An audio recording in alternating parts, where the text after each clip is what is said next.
All right, Alexandra, let's do an update as to what's going on in Ukraine. And I think the two big stories, on the ground at least, have to do with Moldova, Transnistria, and have to do with Poland.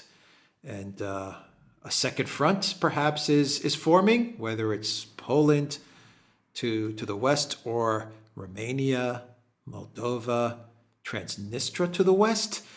What do you make of these rumors, claims? One of the claims is coming from Sergei Narushkin, so a pretty reliable statement from a pretty reliable guy making a statement like what he made with regards to Poland.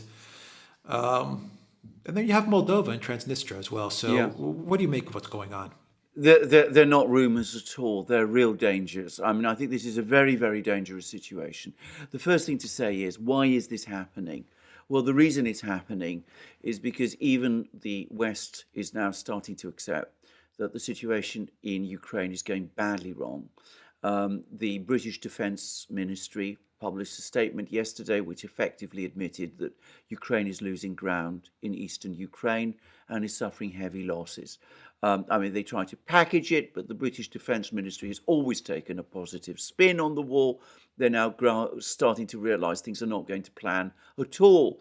And we now hear all kinds of reports that the situation in Azovstal is now on the brink of collapse. We're hearing, that the Russians have pushed the Ukrainians out of Kherson region, that they're gaining ground in Kharkiv region, that they're getting closer again to the center of Kharkiv city, something which we haven't heard about for a long time. And we're getting more and more reports that the Ukrainian forces in Donbass are not just retreating, but that they are suffering very heavy losses as well. So suddenly there's been this huge shift and darkening of mood, and that now is leading to all sorts of very dangerous ideas about opening up second and third fronts. Now, in relation to Moldova, I mean, we had all those incidents, those attacks on installations in Moldova, but we've now had Arestovich, the Ukrainian spokesman, who's been openly saying that Moldova and Ukraine should get together to roll up Transnistria. The Moldovan government, Maria Sandu, who's the president, is very upset, seems to be genuinely upset about this. She said that Moldova doesn't have a proper army. It's looking for a peaceful solution to the problem of Transnistria. There are no Romanian troops in Moldova, despite claims to the contrary. I got the impression that she's very, very rattled, does not want to be swept along into this second front idea in Moldova and Transnistria. I think she fears a response from the Russians, and I think she also is worried that ultimately Moldova might be simply disappeared as a result of this conflict, which would leave no position ultimately for her. So that comes from Maria Sandu. The fact that the Moldovan government apparently doesn't want to become involved doesn't mean that it isn't going to happen. And we now have reports that Ukraine, in the middle of a war, is actually going to hold military exercises near Moldovan territory, which, I mean, to me, it gives a clear indication that Ukraine is now seriously thinking about opening up some kind of front against Transnistria. And as for the situation further north in western Ukraine, we've had reports. We had this report from Naryshkin, who is the head of the SVR, which is Russia's foreign intelligence service, that the Poles are thinking of sending troops into western Ukraine, that they discussed it with the Americans in March, that the Americans gave a kind of stuttering green light, saying to the Poles, well, if you do it, you can do it, but, don't expect us to become involved, which the Poles will certainly treat as a green light.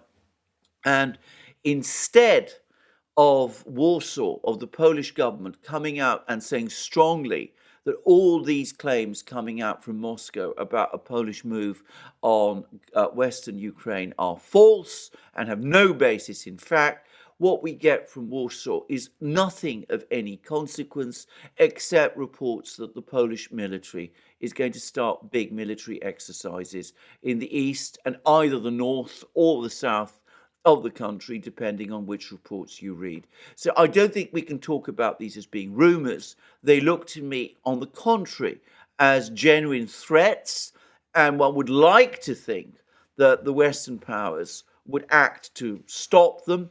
But on the contrary, all the indications are that the situation in both Transnistria and Moldova and in Western Ukraine is now sliding out of control.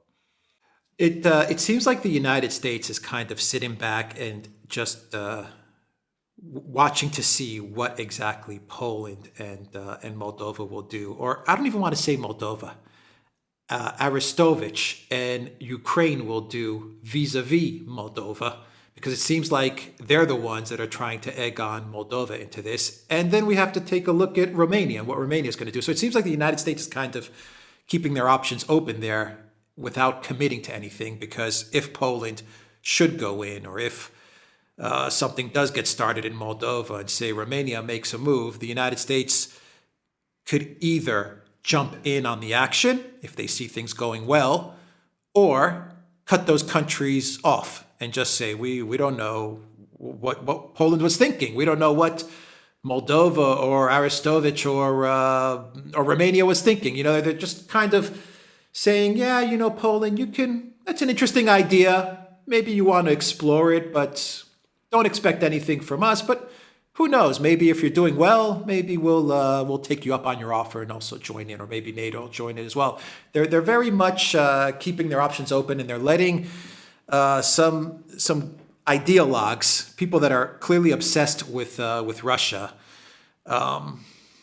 ramp things up to a point where things could go terribly wrong. Yes, you're absolutely right. That's exactly my own view, that the US is drifting. It's allowing the situation to drift towards a crisis, and a more reckless and stupid approach to this, it's difficult to imagine. Because, of course, if we have a situation where, let us say, there's a conflict in Moldova involving Ukraine, I mean, that is going to obviously extend the war, and that's going to be very, very bad. And it's almost guaranteed in that case to mean that we will start to see Russian moves further west, not just to Nikolaev, to take Nikolaev and Odessa, but further still to link up with the people in Transnistria and Moldova itself. And of course, if the Romanian army becomes involved, which is a NATO army in Moldova, and the Russians start launching missile strikes against it, which they can certainly do, what does the United States do in that case? And the same applies to an equal degree if the Poles move into Western Ukraine, to Lviv. What do the Ukrainians, how do the Ukrainians respond to that? The Ukraine has had a difficult history with Poland. The Poles have irredentist claims to this region. Will the Ukrainians be happy to see the Poles move in? Or will they be, on the contrary, very alarmed about it and say to themselves, well, this is a land grab by Poland at our expense? Will they resist the Poles, or will they support them? And as for the Russians, they have made it very clear again that they're not going to be happy to see Polish troops in Western Ukraine.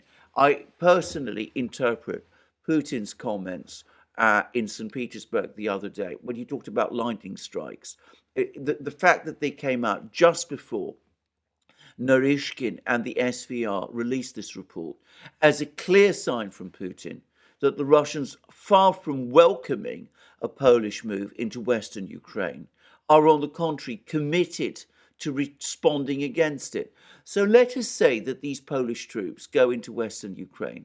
Let's say that the Russians strike them with hypersonic missiles, with Kinzhal missiles, and with other Zircon missiles, which the Russians now have in increasing numbers and to which there is no counter. What do the Poles do in that case? Do they take casualties? Do they run to the US? Do they say to the US, help us? What does the US do? If Poland and Romania send their armies into Moldova and Western Ukraine, and if their troops, the Polish and Romanians, start to suffer heavy casualties in these places because of Russian hypersonic missile strikes, and the US does nothing, and says to the Poles and the Romanians, well, it was all, you decided this, you sort it out for yourself. What effect is that going to have on US credibility in Poland and Romania? What will the governments in Warsaw and Bucharest think about the support they are getting, or in that case, not getting from the United States? And in the alternative, if the US feels it has to support its allies in Moldova and Western Ukraine, does that mean it's prepared to send troops and aircraft assets into these regions and take on the Russians head to head? I mean, this is a catastrophe. And the US, far from letting it drift, ought to be doing everything it possibly can. It ought to be talking to the government in Warsaw, to the government in Bucharest, and telling them, do no such thing. But of course, the old man in the White House is not thinking about any of that, and the hardliners around him are fixated with defeating Russia. Yeah, I mean, I just think their attitude is let's see what a little more chaos does to the region. I think that's like the position they're taking is, let's have a little more chaos, and who knows, maybe it'll distract Russia, maybe it'll provide that second and third front to further weaken Russia. That is, after all, now the stated goal, according to Lloyd Austin. The stated goal is how do we weaken Russia? So if they have a second or third front, if Romanian soldiers or Moldovan or Polish soldiers die, it doesn't really matter for the United States, because if they can have a prolonged insurgency or a second and third front that eats up more of the Russians' military personnel and Russian money and assets and all kinds of things, well then for the neocons it's a win. That's kind of what they want, and I think that's why they support a guy like Arestovich, because he's a provocateur. He's sinister. He's much more sinister than Zelensky. He's smarter than Zelensky, but he's also the Baghdad Bob of this conflict. He's a complete BSer from top to bottom. So to have him hanging around and just kind of poking around and provoking things kind of serves the neocons really, really well in this scenario. And I think Moldova, on a final note, I think Moldova is an interesting option for the neocons and for the Biden White House, because it's a conflict that's kind of got NATO in there and kind of doesn't. So once again, the U.S. can kind of take a hands-on or hands-off position with Moldova. Yes, I think you are summing up neocon thinking exactly correct. But what you're doing at the same time is exposing the ultimate fallacy of neocon thinking. Because I think the neocons, in the way that they always do, they think that everything is a chess game, that they can play chess with the Russians, with the Romanians, with the Ukrainians, with the Moldovans, and with the Poles, and somehow the US will come out the winner and Russia will be weakened, and all of this. It is far more likely that expanding the war in this kind of way is going to create situations in Western Ukraine and in Moldova in which the United States is going to be faced with incredibly difficult choices. Does it go into these regions and support its troops, the Romanian and Polish troops, in other words, its allies? Or does it let them, as you correctly say, hang in the wind? Now, if it does the first, then of course the danger is not that Russia will be weakened. The danger is that the United States will become overextended and drawn into another forever war, which will this time be against the Russians, and where there's always the danger of nuclear war hanging over the horizon, and where, to be straightforward about it, the Russians always have the advantage, because as Obama so wisely said all those years ago, in this part of the world, they have escalation dominance. So it's a very bad idea if you decide to intervene. But if you don't intervene, if the Poles and the Romanians are badly beaten up, if they have to retreat back into their own countries, what happens? What happens to Western Ukraine and Moldova in that case? Does Russia absorb them? Does it impose puppet states puppet governments there. What does it do? But beyond that, what happens in Bucharest and Warsaw? Will they say, well, the US betrayed us, it let us down? Are we going to be very angry with the US? Are we going to start seeing political moves in these two countries which might not be in the US interest? And of course, on top of that, if you extend the war, you're going to have all sorts of angry and violent people circulating all around Europe, Central Europe, Eastern Europe. It's already going to happen anyway to some extent. This is going to make that even worse. And of course, that will make the situation in Europe itself, the whole of Europe, increasingly unstable. So you've described perfectly the neocon mindset. This is a clever way of weakening Russia.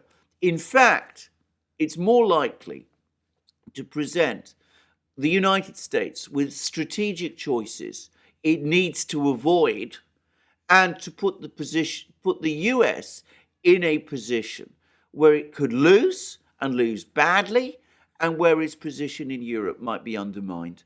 So I think you've described the neocon thinking exactly right, but the dangers and risks are huge, as they always are with all of these neocon projects, which are never fully or properly thought through. Outside of opening up a second or third front in Moldova or Poland, and the fact that any type of ceasefire or surrender has been conclusively ruled out by the U.S. and the U.K. for Zelensky, what other options are there for this Ukraine project? I don't see any outside of having Poland or Romania, Moldova get involved. Unless I'm missing something. You're not missing anything. You've got it exactly right. That's the trap they've now fallen into, because, of course, they've told the Zelensky regime, don't negotiate, don't even think about negotiating, don't make any kind of concessions. You're going to go on fighting until you win, something which is impossible. And we said at the start of this program that, in fact, Ukraine is losing. And, of course, at the same time, you've got to try and translate this impossible position, this doctrinaire position of not negotiating and not seeking a peace. You've got to try to find some way of preventing the far greater disaster of a defeat. So what do? You come up with these dangerous ideas, very dangerous ideas, of sending Romanian forces into Moldova, Ukrainian forces into Moldova, Polish forces into Western Ukraine, starting to open second and third fronts, even though one can easily see how a Polish advance into Western Ukraine might even set Ukraine and Poland off against each other. It's not impossible. But you do that. And of course, the other thing you do is what neocons always do in this situation, which is throw money at the problem. So, we've already gone through $3.5 billion of aid to Ukraine. So now we're going to send $33 billion of aid to Ukraine. This to a country whose pre-war GDP was $150 billion. We're going to pour money into Ukraine at this vast rate. Make Ukraine into Afghanistan. Was it $1 trillion they sent into Afghanistan? What good did that all do? But that's, again, very much the neocon mindset. You throw money at the problem, you throw weapons at the problem, you create all these problems in the region with other countries, you create a disaster. It turns out bad for the US, for the United States. It turns out bad for the world. It's a catastrophe for Europe. But of course, the neocons as individuals, always what happens is they walk away. They can all walk away from every disaster and then start to think up the next one. And that is the consistent pattern. So from their point of view, you can see the thinking. And if it all goes wrong, well, don't worry, because we can try it again somewhere else. Yeah. Final question. Do you think that Russia is prepared for either one or even both of the scenarios to take place? Yes, I think they are, is the short answer. Because both could happen. Absolutely, they could both happen. I mean, very interesting to see how it works out. As I said, what Poland and Ukraine do with each other, and how Moldova reacts. But I'm sure that the Russians are preparing as we speak for all of these scenarios. And bear in mind, it's going to take several weeks to get all the troops in place, to get all of everything, all the pieces moving in Moldova and Ukraine and Western Ukraine. Certainly in Moldova, it will probably take less time, but we'll see how it all works out. By that point, the military situation in Ukraine will have evolved further. And what I'm hearing is Ukrainian losses on the battlefield are simply, well, somebody put it, unsustainable. And I'm sure that's true. So we'll see how that works out. Yeah, even the media that was saying Zelensky was going to march into Moscow just 2 weeks ago, they're even starting I know. to realize that this is falling apart I've for them. noticed. I've noticed the same. As I said, suddenly we've gone from triumphalism to increasing worry and concern. But as you correctly say, what they do in this situation is, instead of actually doing what they should be doing, encouraging Ukraine to sit down and negotiate peace, they double down with these reckless ventures in Moldova and Western Ukraine. And as I said, throwing $33 billion to a country which, you don't throw that kind of money at a country with a GDP which before the war was $150 billion. It's probably more likely $70 billion now, half the GDP. You're going to destroy the country.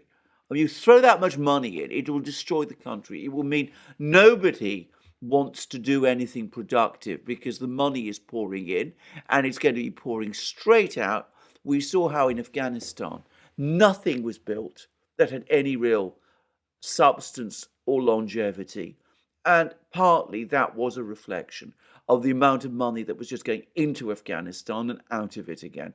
And that's where Ukraine is going. It is the afghanization of Ukraine. I wonder if there's anyone in Europe, in the EU, that is trying to say, guys, stop this. Yes, Like there going is. to the polls or talking to the Romanians and then the Moldovans and saying, stop this. Yes, there is one person in the EU who understands the situation extremely well, and that is Viktor Orban. But I don't think anybody wants to listen to him. And I think he's probably realized that if he comes along and gives this advice, all that's going to happen is he's going to be shouted down. So I think, perhaps wisely, he's biding his time. All right, we'll leave it there. This is not going to be an overnight thing. It's going to take a couple of weeks No, to it's- develop, it is. if it is even going to develop. Absolutely. I mean, one would like to hope that, there are sane people in Washington especially who will be able to bring a stop to this. But, you mentioned Lloyd Austin. I mean, I saw him again in Kiev. I mean, the trouble is this man is wildly overpromoted amongst all the sort of military leaders that you could find. He seems almost the least capable. I mean, again, to say it simply, he's not the sharpest knife in the drawer. And, there may be all kinds of clever people, far cleverer people than Lloyd Austin in the Pentagon. But ultimately, is he going to listen to them, or is he going to listen to people like Blinken and Sullivan and Nuland and all of those? And Blinken and Sullivan aren't exactly the sharpest knives in the drawer No, they're either, not. so They're not. blind No, they're leading the not. blind. It's the blind leading the blind. But they have an arrogant self-confidence that leads them and everyone else to disaster. All right, we'll leave it there. TheDuran.locals.com, everybody, and go to the Duran shop. 10% off when you use the code. Good day. Take care.